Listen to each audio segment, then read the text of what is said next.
British ஆட்சி காலத்திலே கூட இந்துக்களுக்கு இத்தகைய தடைகள் விதிக்கப்பட்டதில்லை.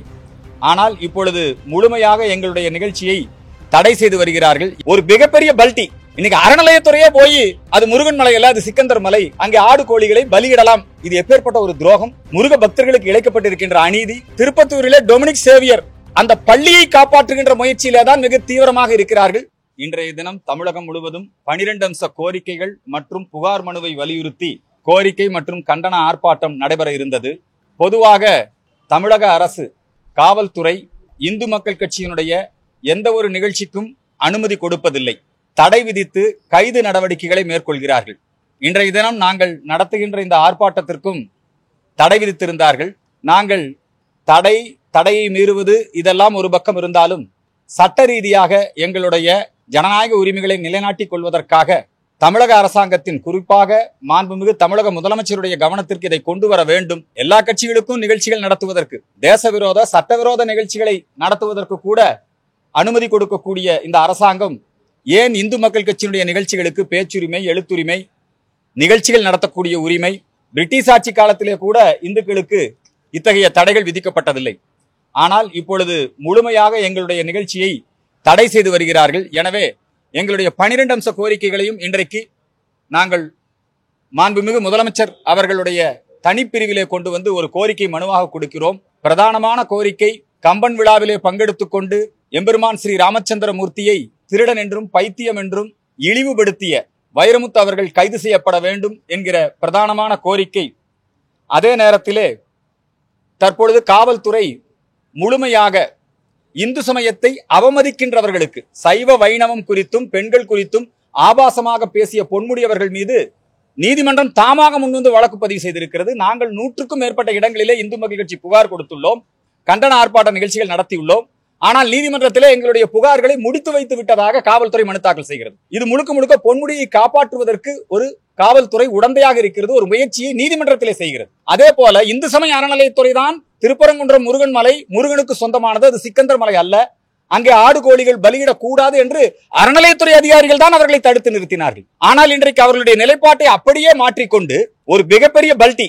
இன்னைக்கு அறநிலையத்துறையே போய் அது முருகன் மலை அல்ல, அது சிக்கந்தர் மலை, அங்கே ஆடு கோழிகளை பலியிடலாம். இது எப்பேற்பட்ட ஒரு துரோகம்! முருக பக்தர்களுக்கு இழைக்கப்பட்டிருக்கின்ற அநீதி. இந்த விஷயத்திலே அறநிலையத்துறை தன்னுடைய நிலைப்பாட்டை மாற்றிக்கொள்ள வேண்டும். இந்த ஒரு முக்கியமான கோரிக்கை. அதே போல திருப்பத்தூர் மாவட்டத்திலே டொமினிக் சேவியர் பள்ளி, முகிலன் என்கிற சிறுவன் அந்த பள்ளியிலே படித்துக் கொண்டிருந்தவன். அது அரசு உதவி பெறும் பள்ளி. மர்மமான முறையிலே அந்த பள்ளிக்கூட வளாகத்தில் இருக்கக்கூடிய கிணற்றிலே கிடக்கின்றான் சடலமாக. பெற்றோர்களும் அங்கே இருக்கக்கூடிய அனைத்து கட்சியினரும் அந்த மாணவனுக்கு நீதி வேண்டி, இது கொலையா தற்கொலையா, இதன் பின்னணியில் என்ன சதி, இந்த கோரிக்கை புகார் மனுவை கொடுக்கிறார்கள். ஆனால் அரசு நடவடிக்கை எடுக்காமல் திருப்பத்தூரிலே டொமினிக் சேவியர் அந்த பள்ளியை காப்பாற்றுகின்ற முயற்சியிலே தான் மிக தீவிரமாக இருக்கிறார்கள். கோரிக்கை மனு கொடுக்க சென்ற இந்து மக்கள் கட்சி நிர்வாகி, அதிமுக நிர்வாகி, குறிப்பாக நம்முடைய வி.கே. செல்வம் மாநில அமைப்பு செயலாளர், ஒரு 4 பேரை மட்டும், பெற்றோர்கள் கூட 30 பேரை கைது பண்றாங்க, கோரிக்கை புகார் மனு கொடுக்க சென்றவர்களை. ஆனால் இந்த 4 பேரை மட்டும் தனிமைப்படுத்தி அவர்களை இன்றைக்கு ரிமாண்ட் செய்து சிறையில் அடைத்திருக்கிறார்கள். இது எவ்வளவு பெரிய அநீதி! எதற்காக ஒரு நீதி விசாரணை கேட்கிறோம்? ஒரு மாணவன் கொல்லப்பட்டு இருக்கிறான், அல்லது தற்கொலையா, அது என்னன்னு தெரியல, சந்தேகத்துக்கிடமான மரணம். அந்த மரணத்தின் மீது நீதி விசாரணை கொடுத்து அந்த மாணவனுடைய பெற்றோருக்கு உரிய இழப்பீடு வழங்க வேண்டும். இந்த மாணவருடைய குரல், பாதிக்கப்பட்டவனுடைய குரல் வெளியே வரக்கூடாது என்பதற்காக இன்றைக்கு இந்த அரசாங்கம் அந்த பள்ளியை, டொமினிக் சேவியர் பள்ளியை காப்பாற்றுவதற்கான முயற்சியில் இருக்கிறது. இதற்கு நீதி கேட்க வேண்டும், அந்த மாணவனுடைய குடும்பத்திற்கு உதவி செய்ய வேண்டும் என்கிற கோரிக்கை. அதே போல திருநெல்வேலி மனோன்மணியம் சுந்தரனார் பல்கலைக்கழகத்திலே பட்டமளிப்பு விழாவிலே வேண்டுமென்று மேதக ஆளுநர் அவர்களை அவமதிக்கின்ற உள்நோக்கத்தோடு திமுக பிரமுகரின் மனைவி அங்கே அவமதிக்கக்கூடிய வகையிலே பேசினார். அந்த திமுக பிரமுகரின் மனைவி மீது நடவடிக்கை எடுக்க வேண்டும், அவருடைய அந்த பட்டத்தை பறிமுதல் செய்ய வேண்டும்.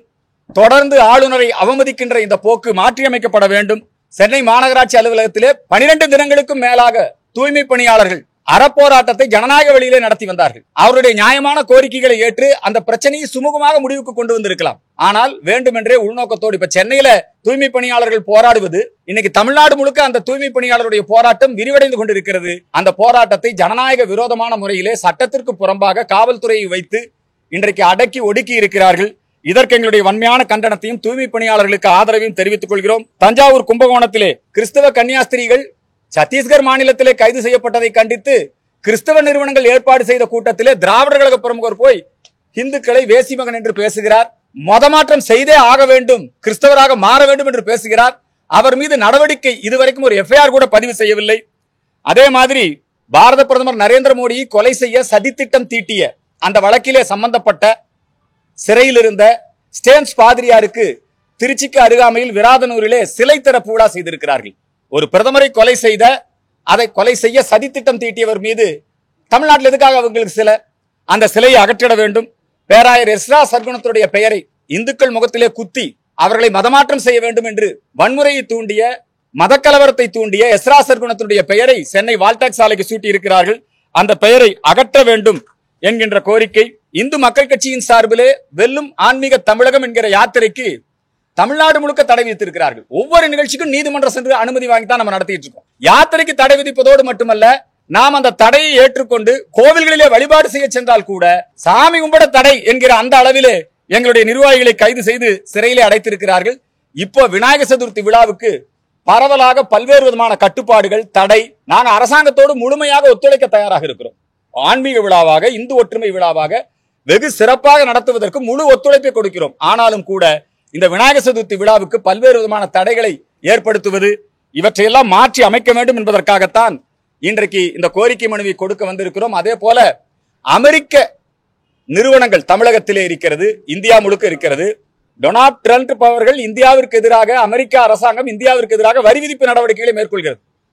இந்திய பொருளாதாரத்தை செத்த பொருளாதாரம் என்று அவர்கள் விமர்சிக்கிறார்கள். எனவே இன்றைக்கு நாங்கள் அனுமதி கோரியிருந்த போராட்டம் அமெரிக்க நிறுவனங்களை புறக்கணிக்க வேண்டும், அமெரிக்க பொருட்களை புறக்கணிக்க வேண்டும், இதனால் ஏற்பட்டிருக்கின்ற பாதிப்பிற்கு பதில் நடவடிக்கைகளை மேற்கொள்ள வேண்டும் என்பதற்காகத்தான் இன்றைக்கு அமெரிக்காவிற்கு எதிராக நடத்தக்கூடிய இந்த ஆர்ப்பாட்டத்திற்கு கூட இங்கிருக்கிற இந்த தமிழக அரசாங்கம் இதை தடை செய்திருக்கிறது. இந்த கோரிக்கைகளை எல்லாம் முன்வைத்து இந்த போராட்டத்திற்கு தடை விதித்திருந்த காரணத்தினால் தமிழ்நாடு முழுக்க, இப்ப கோவையில பாத்தீங்கன்னா இந்து இயக்கங்களுக்கு பல்வேறு விதமான கெடுபடி, இந்து அமைப்பினுடைய நிர்வாகிகள் மீது பொய் வழக்கு போடுவது, சிறையில் அடைப்பது, ஊருக்குள்ள இருக்க வேண்டாம் அவர்களை வெளியேற்றுவது, எங்களை ஒரு தடை செய்யப்பட்ட ஒரு அமைப்பு போல நடத்தி கொண்டிருக்கிறார்கள். இதற்கு எங்களுடைய வன்மையான கண்டனத்தை தெரிவித்துக் கொள்கிறோம்.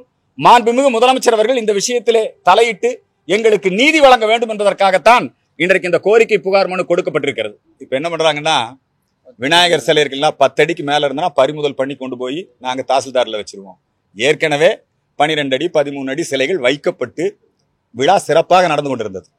அப்புறம் என்னன்றாங்கன்னா, நீங்க ஃபயர் சர்வீஸ்ல தனியா அனுமதி வாங்கணும், மின்சாரத்துறையில தனியா அனுமதி, இதுக்கெல்லாம் ஒரு சிங்கிள் விண்டோ சிஸ்டம் வச்சிருந்தாங்கன்னு வச்சுக்கோங்க, அது ஈஸியா இருக்கும். அதெல்லாம் ஏற்கனவே விநாயகர் சிலை அமைப்பாளர்களோடு பல்வேறு கட்டமா பேச்சுவார்த்தை நடத்தி இதை இந்த ப்ராசஸை நல்ல விதமா கொண்டு போகலாம்.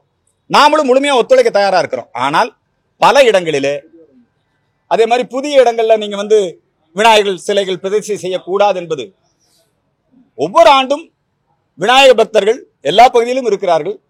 புதிய இடங்களில் விநாயகர் வைப்பதிலே இவங்களுக்கு என்ன பிரச்சனை? ஒரு விநாயகர் விழா கொண்டாடுவதில், இப்ப மகாராஷ்டிர மாநிலத்தில் தேசிய விழாவா அரசே கொண்டாடுது. அதே மாதிரி நம்முடைய அண்டை மாநிலம் கர்நாடகால அரசாங்கமே விநாயகர் சதுர்த்தி விழாவை கொண்டாடுது. அது மாதிரி தமிழகத்திலும் அரசு விழாவாக விநாயகர் சதுர்த்தி விழாவை கொண்டாடலாம். ஆனா அதற்கான மனம் இவர்களிடத்திலே இல்லை. பொதுவா இவங்க விநாயகர் சதுர்த்திக்கும் வாழ்த்து சொல்றது இல்ல, கிருஷ்ண ஜெயந்திக்கும் வாழ்த்து சொல்றது இல்ல, தீபாவளிக்கும் வாழ்த்து சொல்றது இல்ல. வாழ்த்து சொல்லாடி பரவாயில்ல, எங்களுக்கு இடையூறு பண்ணாதீங்க, நாங்க முழுமையாக அரசாங்கத்தோடு ஒத்துழைப்பு கொடுக்க தயாராக இருக்கிறோம். இதுதான் எங்களுடைய கோரிக்கை. அதற்கு எங்களுடைய வன்மையான கண்டனத்தை தெரிவித்துக் கொள்கிறோம். தூய்மை பணியாளருடைய போராட்டம் வெறும் சென்னை மாநகராட்சி, இங்க இருக்கக்கூடிய ஒப்பந்த பணியாளர், இது சம்பந்தப்பட்ட பிரச்சனை மட்டுமல்ல. இப்ப மதுரையில போராட்டத்தை துவங்கி இருக்கிறார் சார். தனியார் மயத்தை இந்து மக்கள் கட்சி ஆதரிக்கவில்லை. தூய்மை பணியாளர்கள் அரசு ஊழியர்களாக அரசாங்கமே இந்த பணியை மேற்கொள்ள வேண்டும்.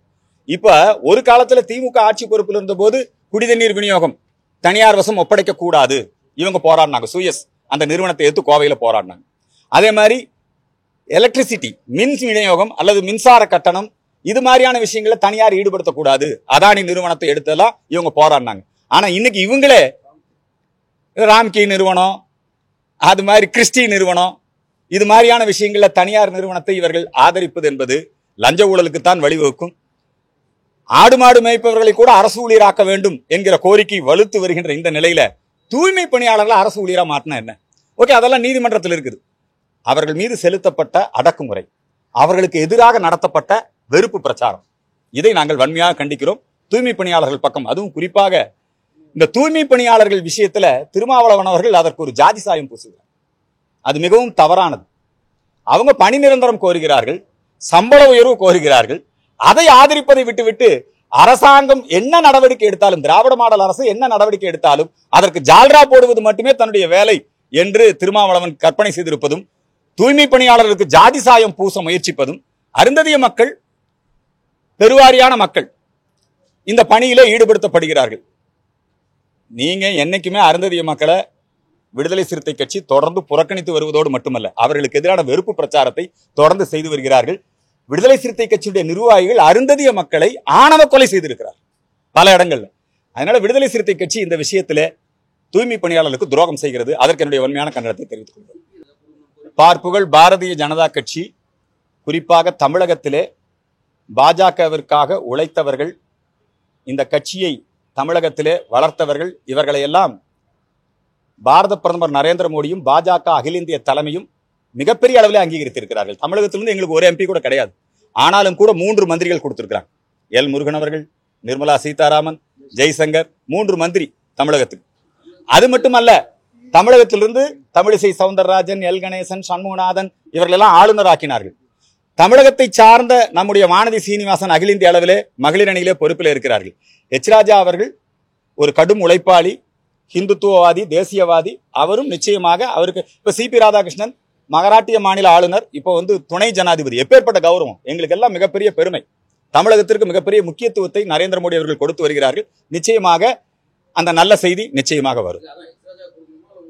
இல்ல எச் ராஜா அவர்களுக்கு நாங்க அரசியலுக்கு அப்பாற்பட்டு இந்து சமுதாய பணி செய்து வருபவர்கள். எச் ராஜா அவர்கள் ஆளுநரானால் அதை விட மகிழ்ச்சி தமிழக இந்துக்களுக்கு வேற என்ன இருக்க முடியும்? ரொம்ப நல்ல விஷயம். அந்த விஷயத்தை நாங்கள் நிச்சயமாக ஆதரிப்போம்.